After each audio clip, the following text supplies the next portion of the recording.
I'm so sorry, y'all. Yes, I've been gone for a long periodically time, but I'm back. At least for now. Okay, let me just explain where I've been. Y'all know last week I was sick. I think I had the vid, y'all, because I was sick for 2 weeks and my taste was affected. I think that was the vid. You can't tell me otherwise. Then I was away for the weekend at the Unwell Vegas weekend. So that was a lot. Met a lot of people. Saw a lot of people that I didn't talk to, but very eventful weekend. Then it was Thanksgiving, and all in all, planning a wedding is not easy, guys, especially planning a wedding from a distance. So, my apologies. I'm so sorry. But I'm back, okay? And we're reviewing Married at First Sight UK Season 10, episodes 12 to 17. So, before I get into it, please make sure to like this video, subscribe, and hit the bell, and leave a comment down below. I'm only laughing because I know I only do this to the Married at First Sight UK people and the Love Island Australia people. Every time the shows come around is when my life is the busiest, and I'm so sorry. I'm so sorry. But quickly getting into the episodes from last week that I missed, child. We have 3 new couples. I'm going to start with Leisha, who's 31, and Reese, who is 33. So she has been a chatterbox her entire life, and she just oozes desperation, which becomes very evident very quickly, okay? This is also why she's single. She admits that. Then he says that he is not your typical Essex boy, and he is a gentleman and often gets taken advantage of because he tends to pick wrong. So he's aware too that he doesn't do the best job in choosing the best partner for him, right? So he actually was very into Leisha at the altar until her nerves started to just take over and make a joke of their wedding, right? So she was stumbling over her vows and laughing, and then the crowd is laughing, and Reese just didn't really find it that funny. I think there's a time and place for humor, and it's not even that she was trying to be funny, it's that she was trying to make up for her nerves, and maybe Reese just wasn't like picking up the fact that it was nerves and not her making light of this serious situation. But either way, he ain't like it, okay? Things go from bad to worse because at the honeymoon, she starts being so full on. She's very touchy-feely. She's very clingy onto him. She's asking him if he's falling for her. She asked him if he had long-term plans for them, and he started to get irritated because he's like, okay, I just met you a few days ago. How could I be falling for you? How can I see a future together? You're not even giving me a chance for things to develop, you know? Eventually, they did make amends. He was kissing her, so he does feel like there's a spark that they could build on, but that, like, overbearing nature is going to continue with Leisha. Next is Abigail, who is 34, and John, who is 38. She is a vet, and she's very strict about fitness. She's a bodybuilder and would love a man with a bodybuilder build. He, on the other hand, is the last of his friends to get married, and he is tired of the serial dating. He fears that at this point, he's not gonna find his person. So, I mean, he doesn't have that bodybuilder build that Abby was looking for, but he might have found his person because these two are getting on like a house on fire, okay? So she has a very overbearing mother. The mother has never approved of anybody who she's been with in the past, right? Thankfully, the mother does approve of John, but I found it interesting how the mom was like, oh, the reason why I didn't like anybody in the past was because those guys were arrogant and they were rude to my daughter. But Abigail says that her type would be these arrogant bodybuilder type, you know, macho man. So I think that's more of an issue with your daughter. Just saying. Anyways, things go really well in their honeymoon. Abby does open up about the fact that her last relationship ended because she found out that her partner was already married. Yeah, so that stemmed a lot of her trust issues. And John affirms to her that he's not going to be the type of person who just leaves her high and dry. He's not here to deceive her. He's here to find his person, and he hopes to prove her, well, not to prove her wrong. He hopes to prove to her that there are genuine men out there. Then last of the new couples, we have April, who is 31, and Leo, who is also 31. She loves being the center of attention and says that she is a free spirit. She doesn't like being tied down. He also does not like being tied down. He has done every profession in the world, it seems, and he loves to globetrot, basically. So immediately, these two seem like they're a good match, right? At the altar, they were very fond of each other, especially because they don't fall into these stereotypical aesthetics. Like, they're both a little quirky, they're a little bit different. They love that. So much so that on the first night of their honeymoon, or was it the night of the wedding? I don't remember. They ended up doing the nasty, which is good until you realize that that's as deep as Leo can go. Okay? Because the whole honeymoon was very surface level in terms of their conversations, and April was getting really irritated because she's like, I'm trying to get to know you more and you're just not trying to delve into something. So she's concerned that this is just who he is, and she wants them to keep going how they're going because they are having fun, but to have that little element of seriousness from time to time. Okay? Moving back to the couples that we already know about very quickly here, Rebecca and Bailey. She says that she's a slow burner, but Bailey is not rushing her to say, I love you. Next is Steven and Nellie. He says he'll never speak to her the way that he did last week, and she says that she's willing to give things another try. Nellie did tell her siblings, because this is Family and Friends Week, what Stephen had said before, and obviously they were not impressed. Nobody wants to hear that their sibling's partner is calling them an effing idiot. No matter how Stephen tries to frame it as if he wasn't calling her that, he was calling the situation that. Okay, sure. Anyways, they were able to move past that, and they've been getting more intimate, right? So they're like more touchy-feely. They also have been having sex, but now Stephen is feeling like she's clingy all over again. He thinks that she's very needy, and he's starting to feel smothered. So that's going to be an issue going forward. Then we have Lee and Leah. Leah hid the fact that when she was talking to Rebecca, she actually did tell her that she would be attracted to her because she has the dark hair and she has the aesthetic that she typically goes for. Now, Lee has an issue with that because all she heard was, oh, we come from the same area, we vibe, that's the end of that. But now it's like, no, she actually is my type, and that is somebody who I would go for, right? Now, Lee has an issue with that. Leah and I think it was her friend, they think that Lee is just being petty and this is like a stupid thing to be mad about.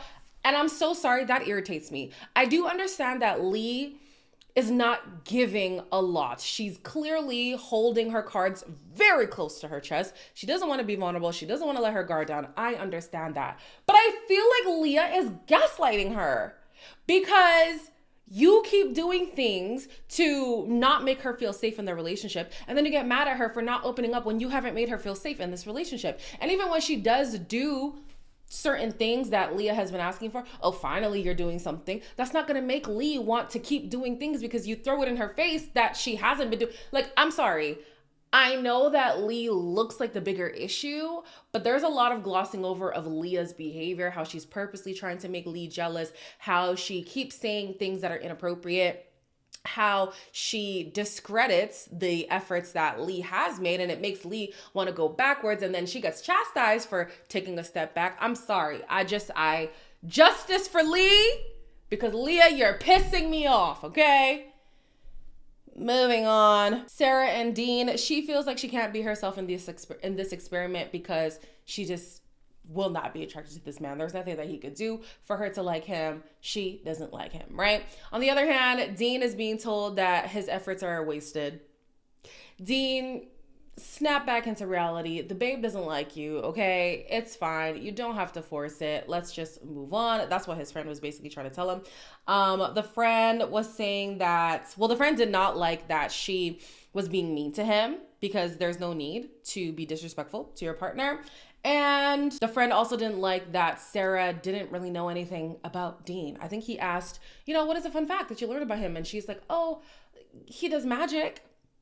And the friend was saying, as interesting as Dean is, the fact that that's the only thing that you can pinpoint is very sad. You're not committed. You don't want to be with him. Don't waste my friend's time, So obviously the end of this relationship is looming. Next, we have May and Joe. He is shocked that he has fallen in love so quickly. And his mom actually reminds him that they are in an experiment right now. He is in a bubble And life is going to hit him fast if he's not already thinking about life on the outside, right? She's a mom. There's a lot that comes with that. Are you prepared for that? And it seems like he wasn't. He does throw it out there that he would be interested in moving to where she lives, which gives Maeve hope, but he hasn't really made a final decision. He hasn't really thought too far into the future regarding their whole relationship, even though he said he loves her, which is crazy to me. But yeah, Maeve is also starting to realize, okay, we're living a very idealistic life. At some point, we're gonna have to face reality.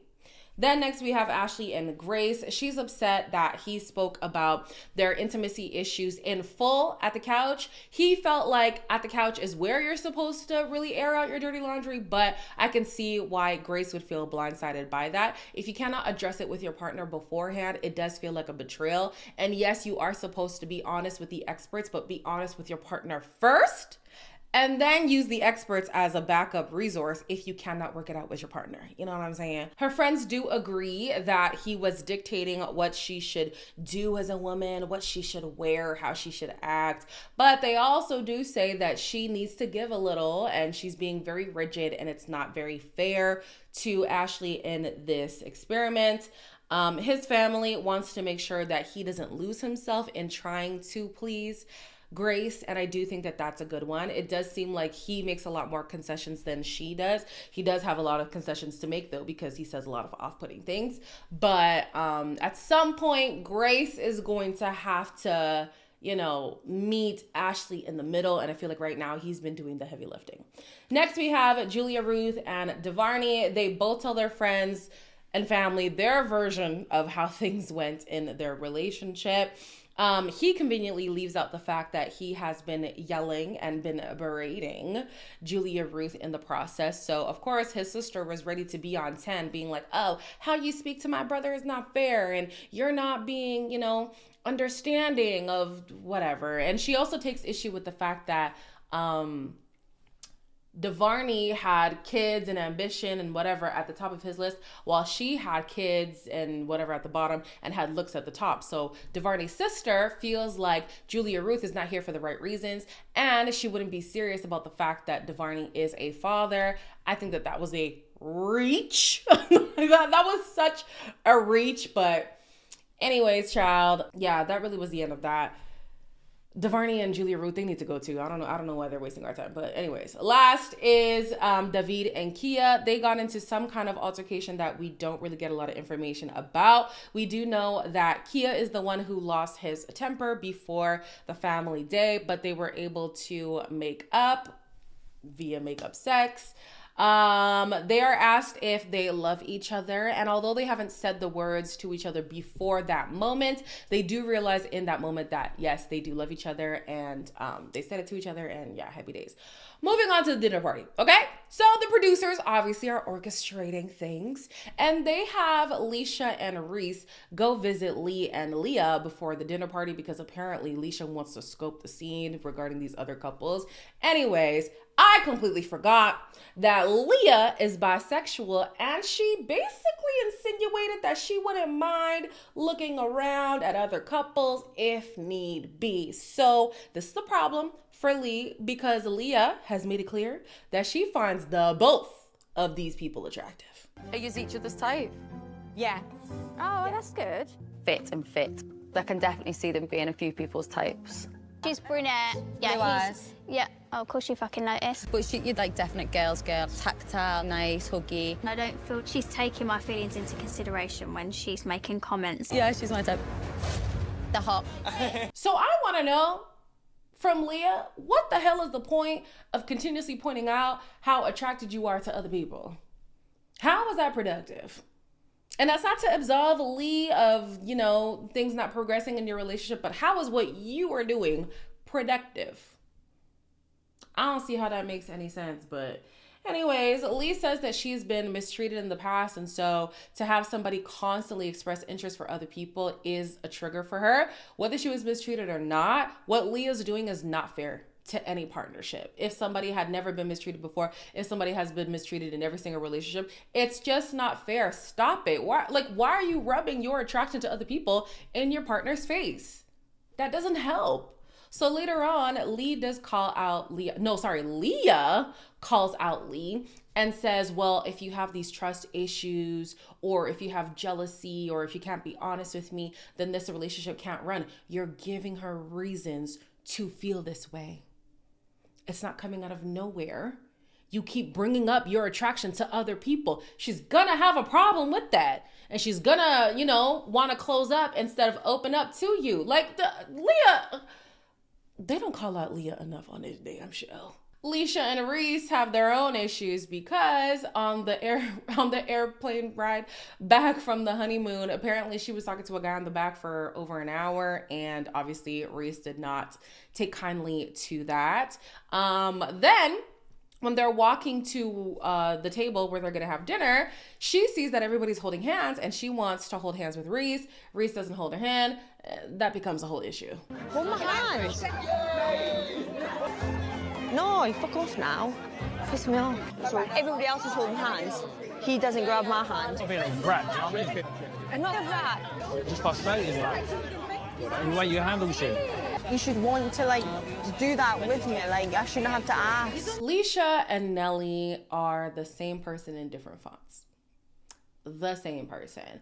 Even Nelly and Steven, they start arguing at the table because he's saying, oh, you're too needy. And she's like, well, you don't reassure me enough. Here's the thing, okay? With both women, yes, they are so needy. And I don't think they understand how off-putting that could be. However, if you do need reassurance, instead of complaining and nagging, you simply could express it. Hey, I want to talk to you about the needs that I have in this relationship. I feel like such and such needs aren't being met. This is how I would like that to happen. If you're able to give that to me, cool. If you're not, I'm gonna walk away. You don't have to say that part, but if your needs aren't being met, you can walk away. You know what I'm saying? But they both come up very clingy, which is just, get off me, bro. Like, you're doing a lot, right?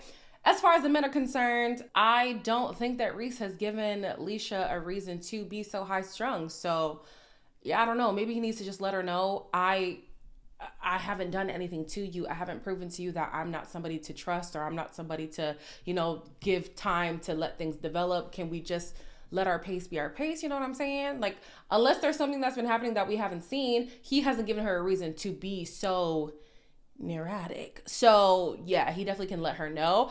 I would have said the same thing about Steven if not for his antics last week, because in the beginning, I do think that Nelly was doing too much, but because now he is working from a deficit, because he's working from behind, he does have to overcompensate. You feel like she's needy, but you greatly disrespected her multiple times, and now you need to overcompensate for the wrong that you've done. And you promised you would.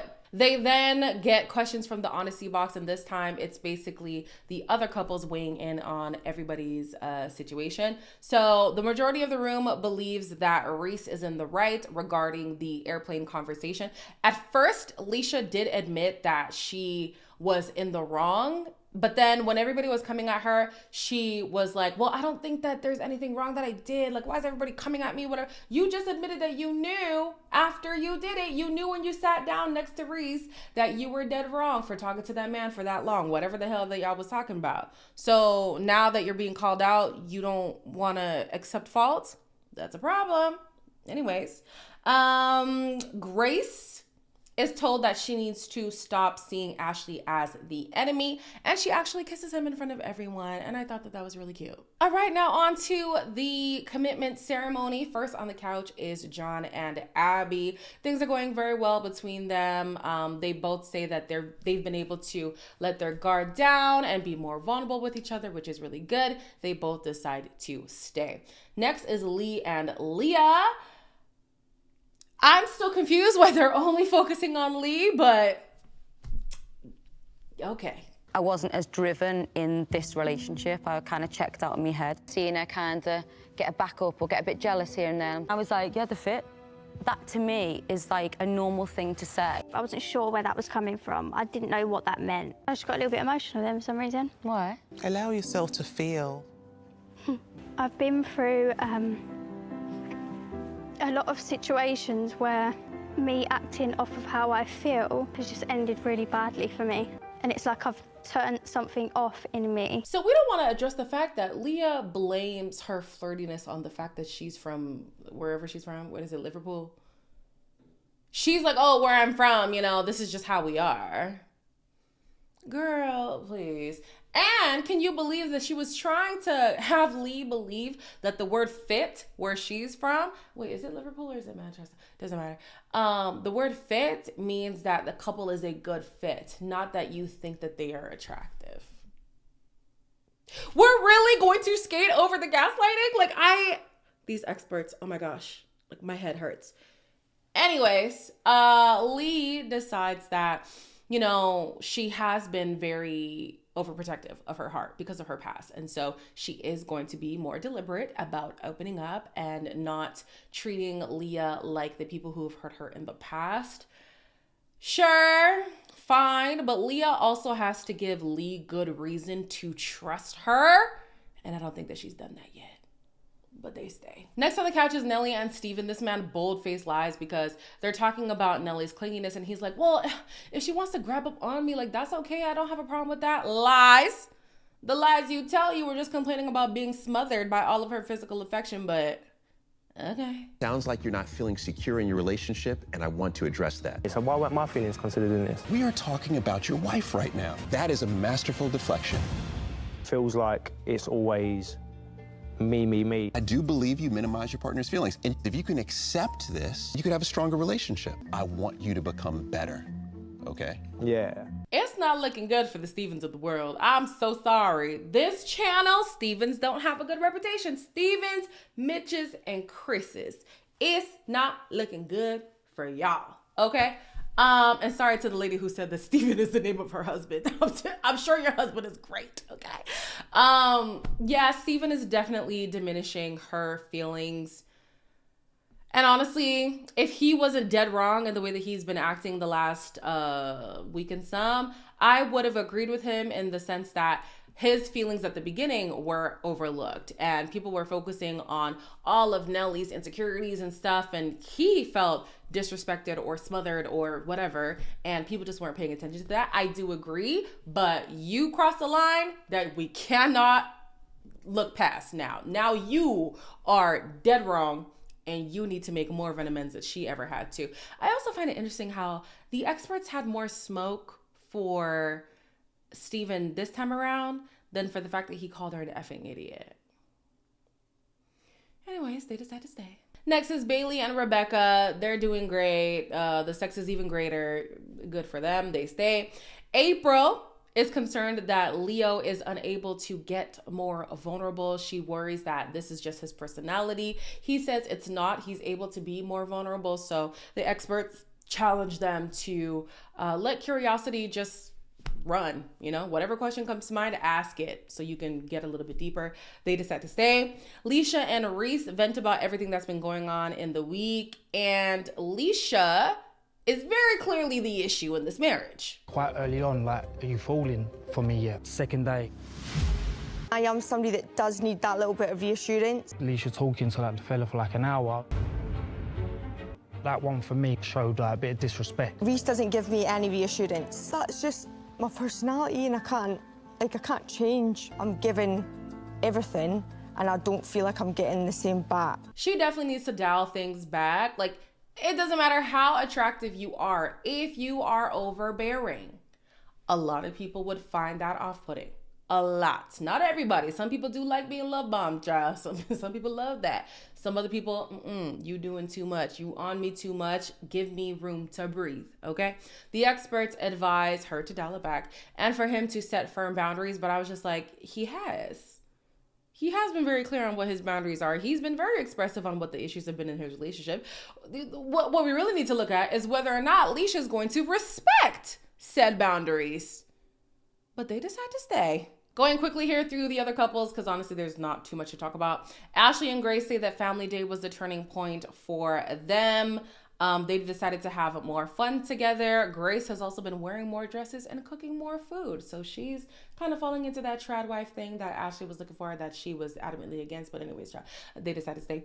Then Julia, Ruth, and Devarney say that family day was also the turning point for them.